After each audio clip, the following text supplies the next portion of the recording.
listening to Tonebender's Sound Design Podcast, presented by Sound Ideas. This is the show where we talk with the sonic artists behind our favorite films, games, and series. If summer has your next project heating up, Sound Ideas is making it easier to build up the library you'll need.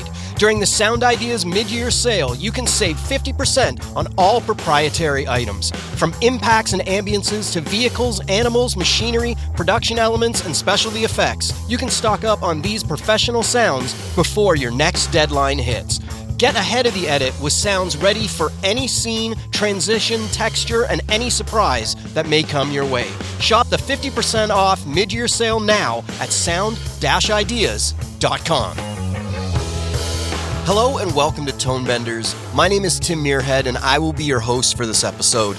This is part 2 of this year's Field Recording Roundtable, where I've gathered 3 of the top sound effects recordists in the world for a chat about the craft of capturing the unique sounds that end up in all our favorite films, games, and series. Joining me for this talk are Charlie Campagna, Eric Potter, and John Fasal. If you missed part 1, go back 1 episode in your podcast app and listen to episode 365. That will get you all caught up. I also want to encourage you all to take part in the Tonebenders annual Listener Field Recording Stories episode. This is where everyone sends in a recording that they've made that they love, along with the story behind it. Then I make an episode with all these stories put together, and it always ends up being one of our most popular episodes of the year.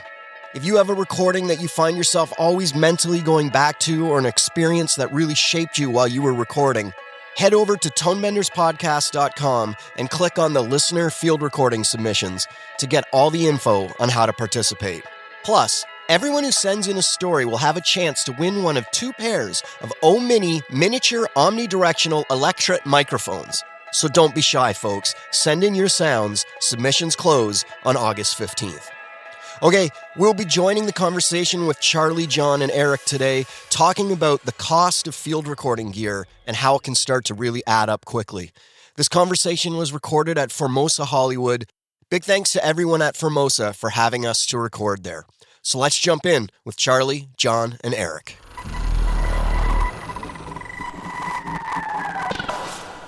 So we've talked about, in the last 10 minutes, the DPA 5100, which is not an inexpensive mic. It's about an ambisonic mic. We've talked about 4 8020s.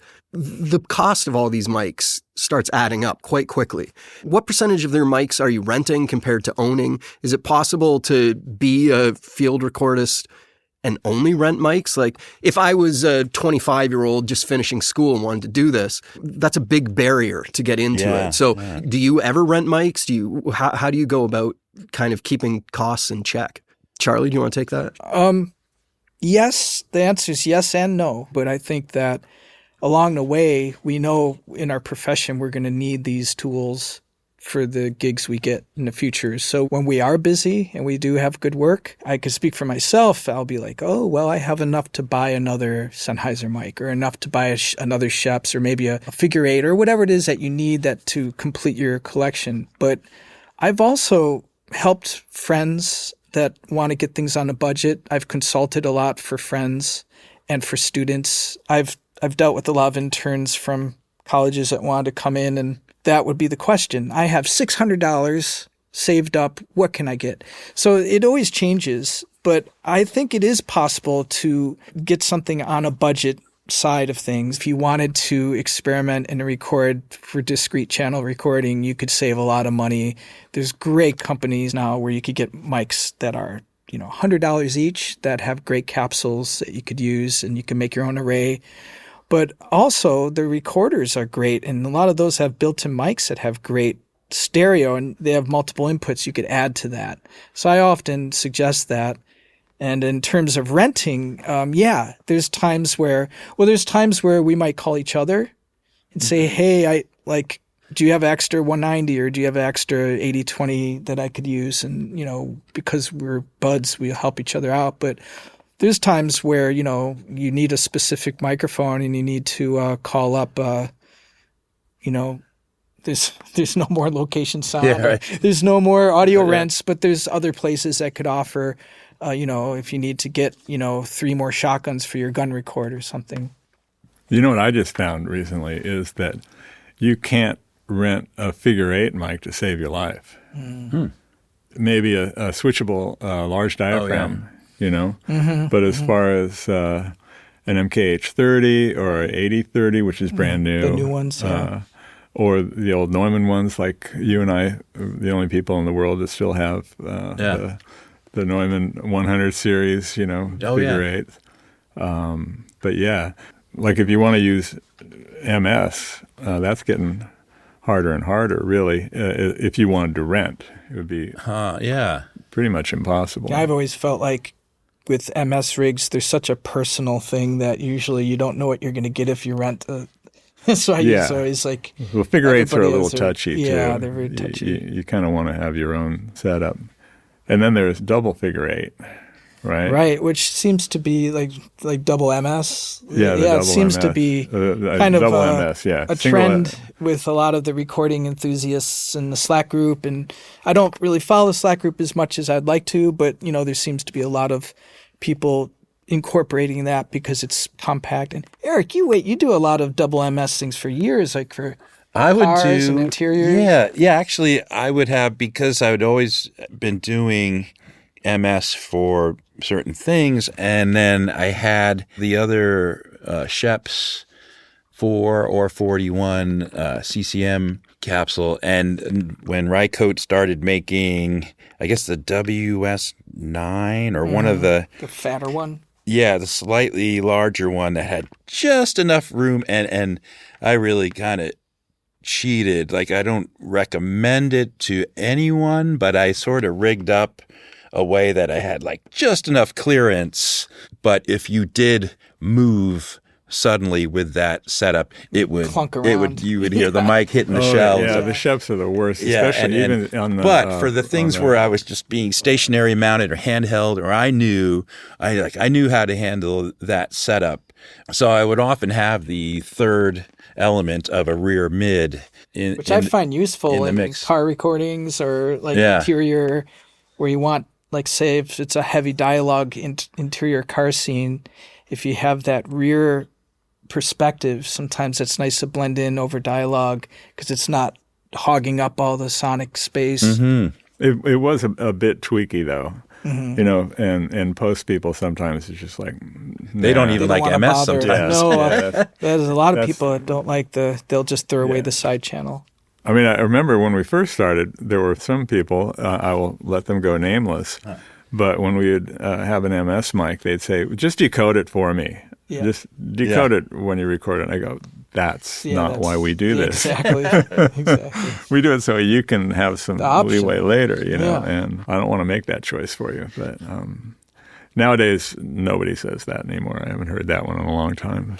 Because it's so easy, in the workstation to do it. Worst case scenario, you can set that MS decoder to automatic, and you'll get what you think is useful, as an editor or designer, if you're not willing to put the effort into it.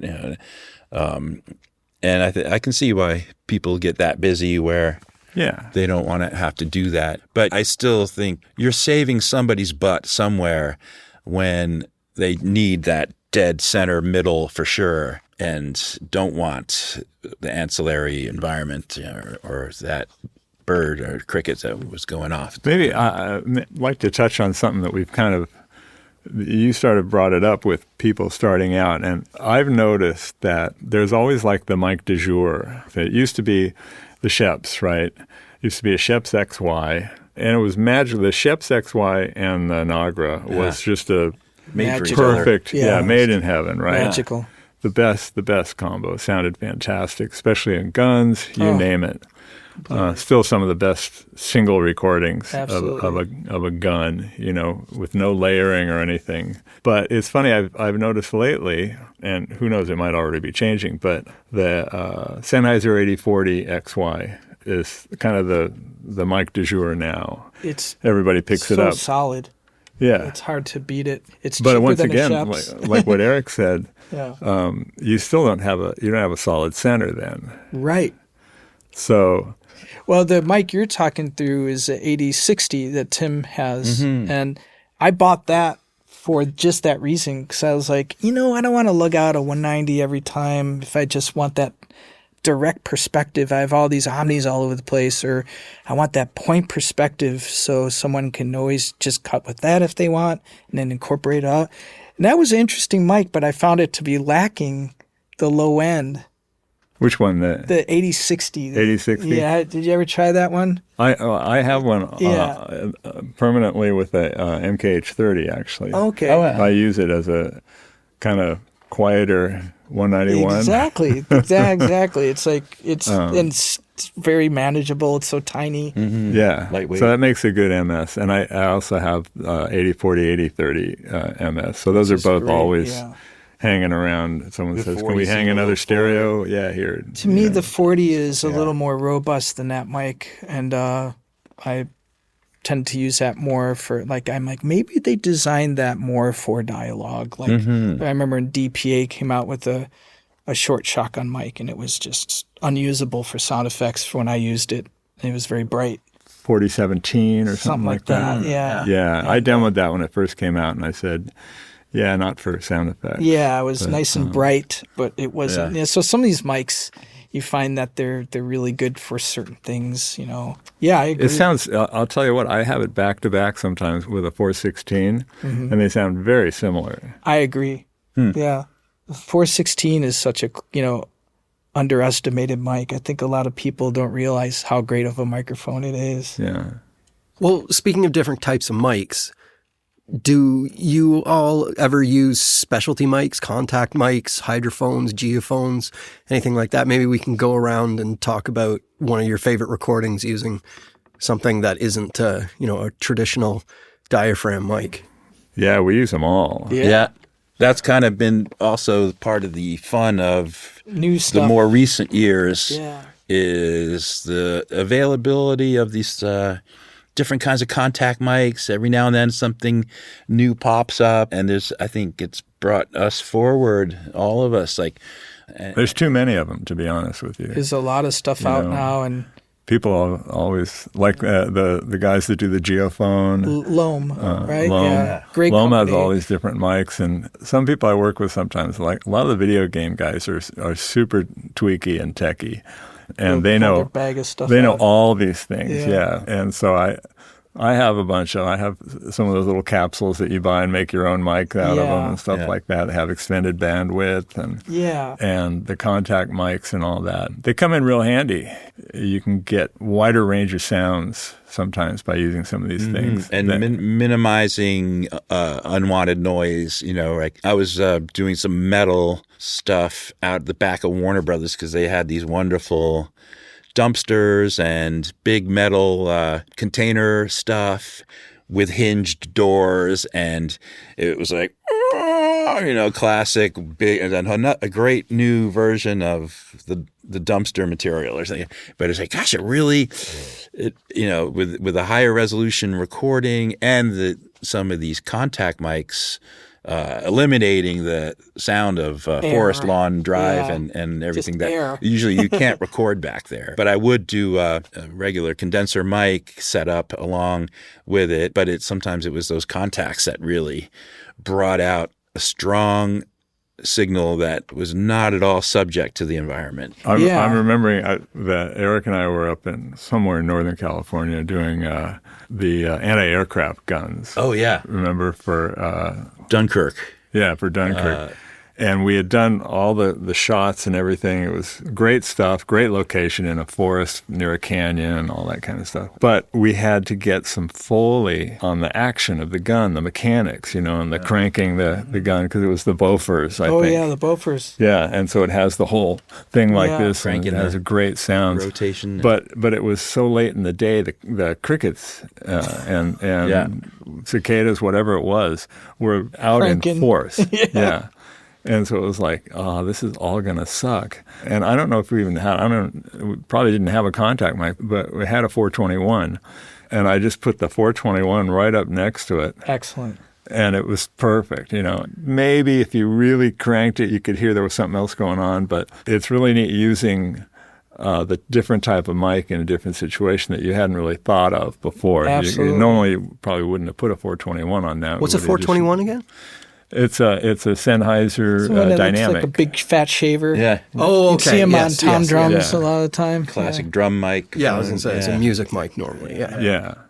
Yeah, and just a great mic. I think using microphones to transfer sympathetic recording is great. Like if you don't have a contact mic, to get a microphone. And I discovered that with doing Foley pickups for movies that wanted like hyper real Foley, like, footsteps where you could hear the floor and you could hear the creaks. Dramatic. And I worked on an old Western movie like that, and I ended up using the 190. Zeppelin was touching the wood platform I was doing the walking on, and it sounded better the closer to the wood it got. So I ended up taking it out of the Zeppelin and gaff taping it on the wood, and Making it was a contact mic it was out like of the it. perfect hyper transference of those sympathetic floor. And it's like I can imagine if you do that with like gears and a Beaufort, you probably captured a wonderful hyper real close up proximity. And that's just really cool to do that instead of a contact mic. Yeah. Remember the early contact mics, which were just kind of DIY, or the Barkus Berry ones? Those actually were. Those were higher Those quality, are nice. yeah. Like before I was aware of making those. the ones we Or made? or sometimes you play, and it's just like a little plate. Yeah. And you Piezo, it's just kind, a Piezo disc. Yeah, and it's just, it's just not really getting a well-rounded, beefy resonance from the object. And it's like, well, what if I just tape a lav, like you were saying with and it seems weird to use the body of a microphone as a pickup. It's not going to be flat, right? It's going to have resonances and it's going to be weird. But sure enough, when the contact mic didn't have any character, right. And there's so much pressing more a microphone or you lav. could do with the lav. Yeah. We did a lot on Dune. Eric and I helped out on Dune a lot, and we did a lot of lav in the sand, directly in the sand. I have a bunch of fake fur that I would buy and use it for whatever you would need it for. Usually wind protection, but in this case, we would cover the lav so it wouldn't get a bunch of sand in it. It still did. It still did, yeah. It was really fun because we got to work on a micro scale. Like we're out in this huge desert and Eric and I are like this and Focused we're on working in a 1 foot radius, of moving a lav like a snake. And it was one of the biggest recordings I think we got to capture the scale because it's beyond proximity effect. It's direct transference. So you're just scraping the mic against the sand and it's shaking speakers and our headphones. Big sand. Yeah. But sand that's a sound. fun thing to do. It's John, something you're not supposed to do. Right? Yeah, John would call it the it's sound sacrificial lamb. Do you still use that term? That's one of my favorite Fasol-isms. If there's a microphone that's not a really high-end Sennheiser, but it's a good mic, but it was $80, like a SM58 or something. Yeah, you can pick them up used. People don't think of them as great microphones, so some of these mics you can find on eBay for less than $200 easily. When we were doing card drops for War of the Worlds together, that was a thing. But John was really cool because he was like, put that mic out there as a sacrificial lamb because we were having these heavy things dropping. You didn't want to put your high-end mics, in range. So we used the cheaper mics. But as you may have blocked out of your memory, I didn't want to bring it up, but there was a casualty. Yeah, there was, and it happened to me twice. It happened on another job too. Oh boy! I had a 421, and then right next to it, I had my Crown SAS mic, which is the Stereo PZM. And something got away from it, and that SAS mic is now about that. About an inch high. Wow. Yeah, Pancake mic. It's a flat SAS. Flat SAS. Even so, we got to the point now where we would hang on to our mic cables. Yeah. When we were going to do something that seemed the last second. It's on a stand and everything, but you didn't care. If that thing was coming towards I saved it. Richard's 191 that way. That phone. It's just We snuck it in a little. I think Richard would appreciate a nice close shot of this impact. But Charlie was like, well, I'm just going to keep my hand on the cable. I was wrangling. And sure enough, I think we were dropping a Ford Econoline onto a Cadillac or something from a forklift. 40 feet up. And Charlie had that. He saw it coming down, and this is going to sound pretty cool. But Charlie had that instinct. He yanked almost the hero mic, like out of the way. And it very well may have gotten crushed. And that would have been a real tragedy to lose that mic. Yeah. Well, the second time it happened, everybody said, "You're just jinxed." same kind of mic twice. Yeah, it's a Sasser 421. Yeah. The 421 bounced off of it. It's like a 57. It's just like, yeah, it's fine. Well, apropos of interesting ambient atmospheric mics, the SAS, the Crown SAS, I don't know what they sell for now, only secondhand. They haven't been made for a long time, but they were fairly plentiful, and that might be a nice, affordable mic for someone to start experimenting with. They're exaggerated space. Aren't they hard to find? I think are they hard to find? Yeah, I find they've said that they're going to start making them again, but there's a waiting list of some sort. But really? as far as I know, they haven't actually. I still feel which one? The big one? What was the new one called? SAS-P, right? No. There's a company that big box one. Yeah, the different company. Yeah, a different company. Yeah, that I've seen one. those. Because once again, the video game guys had like 2 of these or something. Of course, they're about $1,200 or something, and they have different powering options and stuff. But the SASs are still around. They're a little noisy for quiet background. Yeah, but I've used them in crowd recordings. Like if you wanted to discreetly record I went downtown LA on a really day like today where it's really windy. Those things are great in the wind.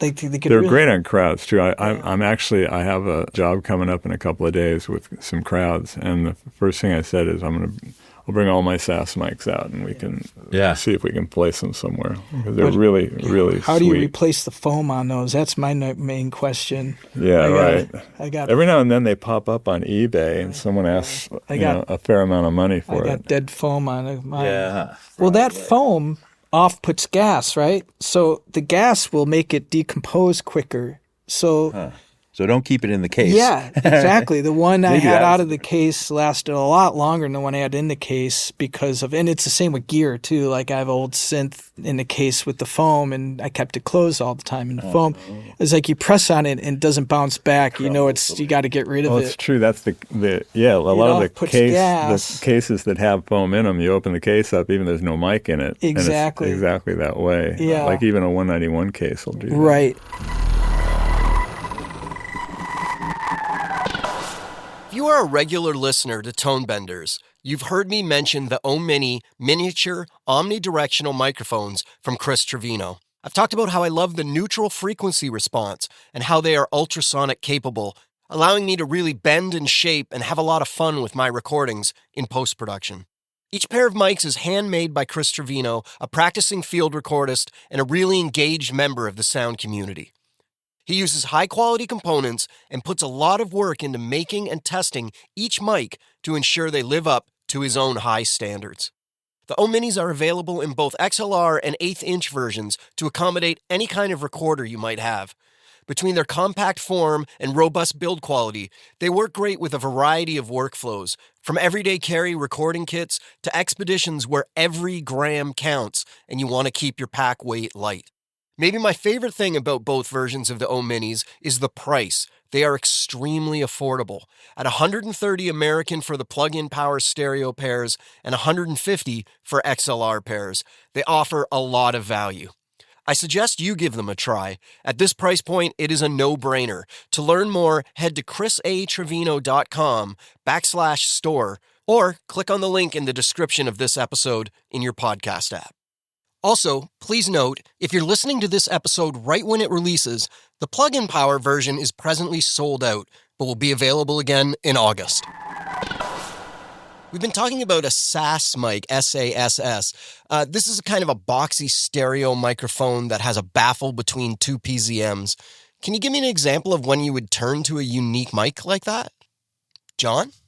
I did do a great recording. There was this movie called We Are Marshall. I think that was the title of it, about the football team that there was a plane crash and almost the entire team died in it. And how they resurrected the school from that and the team they then came up with the next year. So I was back there at the school, and there was a situation where they would have spring practice, and the tradition was they would go from the field locker room to the stadium before the game, and all the crowd, everybody interested in the team and the fans, they would gather, and it was a gauntlet that they would run down, and they would march down from that to the stadium. They have a team cry, which is, "We are Marshall," and it was a call out, call and respond thing. Mm-hmm. And so I had 2 SAS mics back to back, and I walked with the team through this as they were doing it. And I remember we played it back later, and you would jump because you would hear this, "We are Marshall," and it would jump back and forth, and you'd hear the players and everything. It was like the most visceral thing that I really ever remember doing. And it was because those mics have that character. Yeah, it's a boundary layer, and I think that's what makes those mics so special. Like when you hear sometimes you hear Steve Albini talk about recording drums, and he'll put an Omni on the floor. It makes it infinite baffle. Mm-hmm. We were just talking about this too. Our engineer here today, Pat Stoltz, is very aware of that, the sound and the design of the rooms. But yeah, it's like the idea of putting a speaker to have infinite baffle, to have a microphone, but these SASs have that little barrier for the boundary, and it's like when sound hits it, it's like bigger ears instead of a microphone just hanging in there. You get this little flat space. And I wanted to ask you guys something. Have you ever experimented with a Jacqueline disc? With what? The Jacqueline disc? Yeah, the Jacqueline disc. With omnis on either side of it? Anytime I went out with Wiley. Wiley. He had one for a while, didn't he? He did. Yeah. He did. He had one out, and remember, that's really my only exposure to it because... yeah, it's pretty tweaky. A lot of people in Europe like them, and a lot of the nature recorders. The thing in the middle, and it's like a round either side disc. Of it. It's kind of like a SAS, but instead of having your spaced, your null point of the middle, right? It's a separation, so you're getting hyper separated sides, and I think that's the benefit of that. Yeah. So a lot of nature conservists, recording people love them. Or it's a little awkward. Yeah, but I always wanted to try one. I haven't had the time to experiment. You should do that. I'll do it. I'll give you the report. Yeah, let us know by 5 this afternoon if you don't mind. Yeah. He could do that. Yeah, I believe it. Yeah. Well, I think that this has been a really fun talk. Thank you very much for coming back today. Let's do it again next year. This has been really great. Have we covered anything at all today? I always feel like we're just gabbing, It's just like, is any of that useful? I think, Tim, you have to cut the sound of a fireplace crackling in the background. Yes, exactly. Occasional pipe puffs, yeah. So you just get maybe the barking, the barking bloodhounds or something. Is there anything that you... was on your list there that you can't read. We covered a lot of it. There wasn't anything that I really wanted to get. I just want to get you guys sharing ideas and bouncing stories off each other. It was really fun. Well, there's one little thing I wanted just to mention since I have this amazing platform that you're offering to me. Mm-hmm. Just a message to the other community of recording enthusiasts and people that we work for is that this is just an opinion. It's not like a word of advice. It's more of an opinion. But it seems like so many people are so fixated, like what John was saying, the de jour. People are so fixated on the type of gear. And it's like if you look at musicians, you give a great blues guitarist like a cheap Sears Roebuck guitar and they're just going to blow you away and it's going to be a spiritual experience. And then you got people, like especially a lot of people in posts, we make more money than your starving musician. A lot of guitars, a lot of things, a lot of synthesizers, whatever your thing is. But I guess my point is that working with Eric and John and other mentors that I've been, lucky to be in this field, I've realized that it's the personality that comes through the recordings more than the gear. And, there's a community of people just almost salivating on the specs of a microphone or how this is, if you record guns, do it this way. But it's like one thing I've learned from just my friends that are really good at what they do, even more than self-reflecting, is that it's the character of who they are. Like when Eric talks about, capturing a sound, it's because of who he is. Like the things, like being his friend, I've realized that he approaches life that way. Or like John, it's like, if there's anybody I would want to help me fly the plane, it's John. So it's like, if I could just relay, maybe we could just focus on celebrating each other's skill sets more in our field, rather than, what mics you got? Like we get these clients that come with bags of microphones and they're watching what we do and copy it. The reason why someone like John or myself or Eric places things or has a technique, it's because we did learn from people, and that's a thing. We love to teach and learn from our friends. And there's also it's celebrating the style everybody has. And I think everybody finds their own voice, just like a musician would. When I think of the people I admire, like talking to Charles Maines about recording guns, it's because of who he is more than what he's doing. Mm-hmm. Of course, you pick up on what they're doing, and it's great technique, but it's like in our workplace, what makes it special, especially for film and TV, it's such a multifaceted collaboration that you really get a synergy of celebrating each other's personality, what people bring to the table. That's when the magic happens, more than, did you use a Sankin on this, or did you do this on that, or blah, blah, blah. Yeah. What sample rate? It's like, that's all important stuff, but it's when it really comes down to, if you want magic to happen, is you let the bonsai grow, you know what I mean? So I just wanted to for what it's worth, just state that. To add to that, I think you're absolutely right. Don't get hung up on the equipment. I used to get all my sound design stuff out of the old Paramount card catalog library, and I would listen to 35 millimeter loops on a Moviola.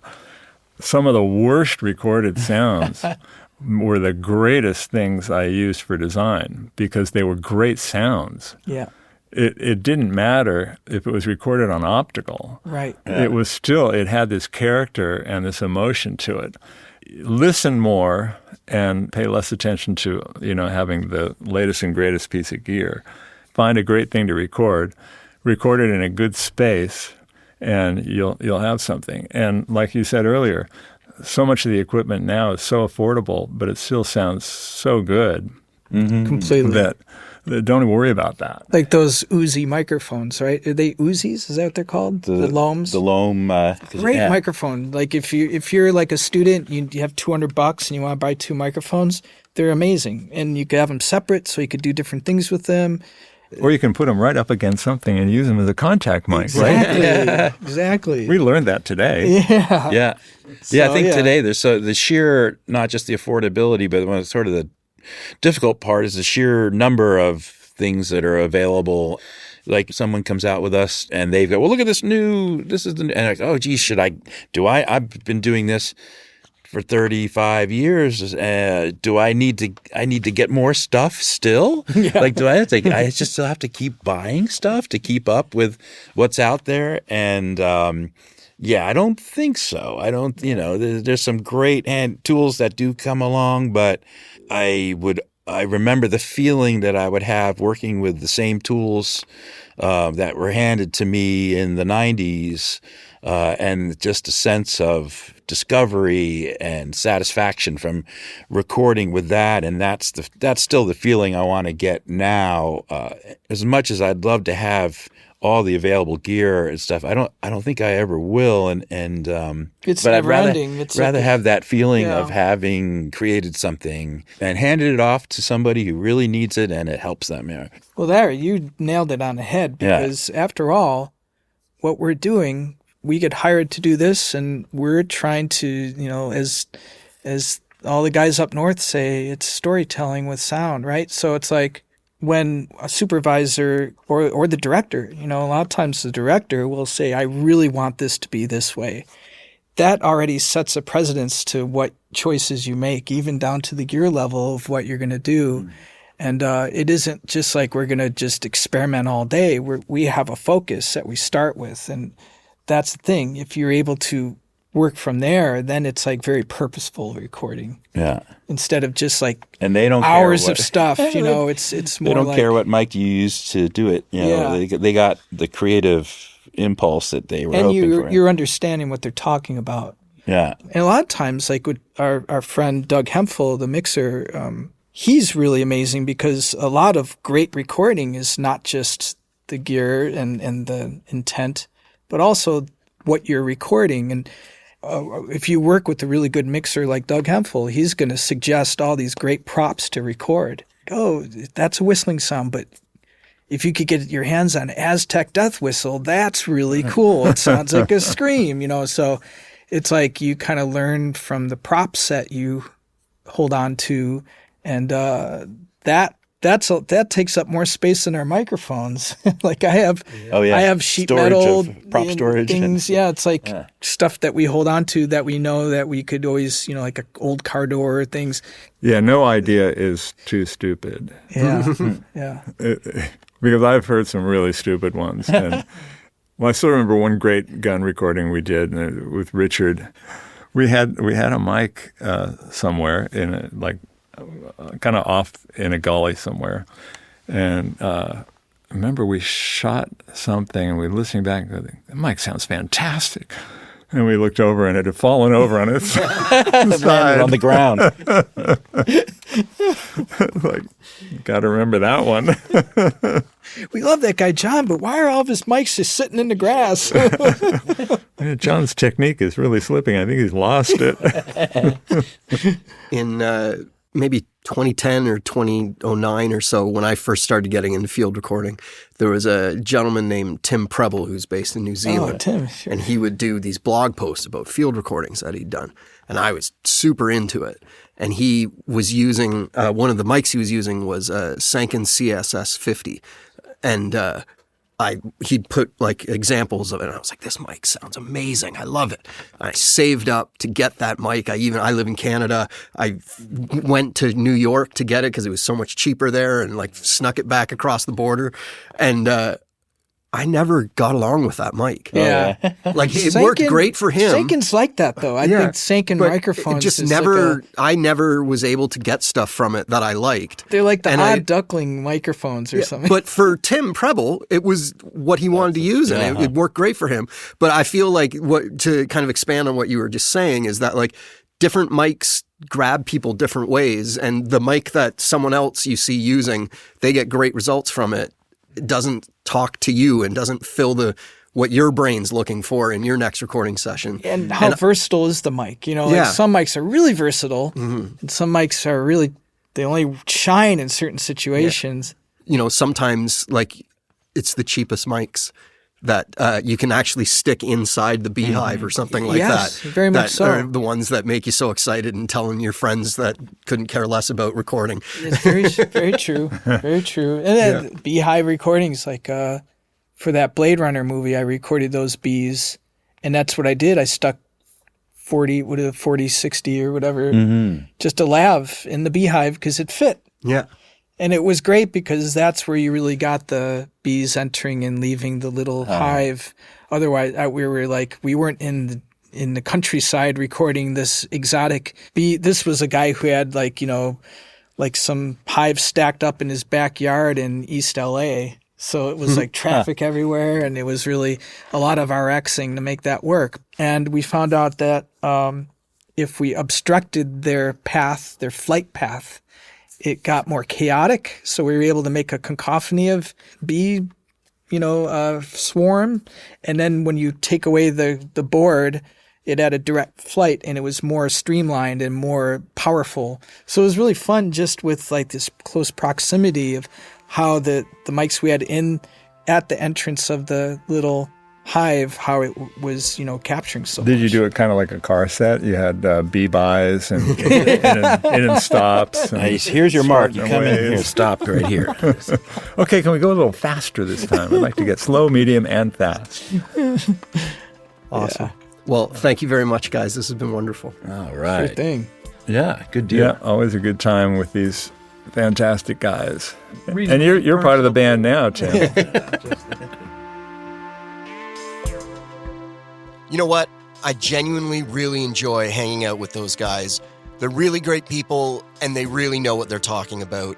Big thanks to Charlie, Eric, and John for taking the time to sit down and talk with me for these 2 episodes. Also, another big thanks to Formosa Hollywood for hosting these talks. Don't forget to start getting your ideas together to submit to this year's Tonebenders Listener Field Recording Stories. You have until August 15th. The full details can be found at the Tonebenders website. My name's Tim Muirhead.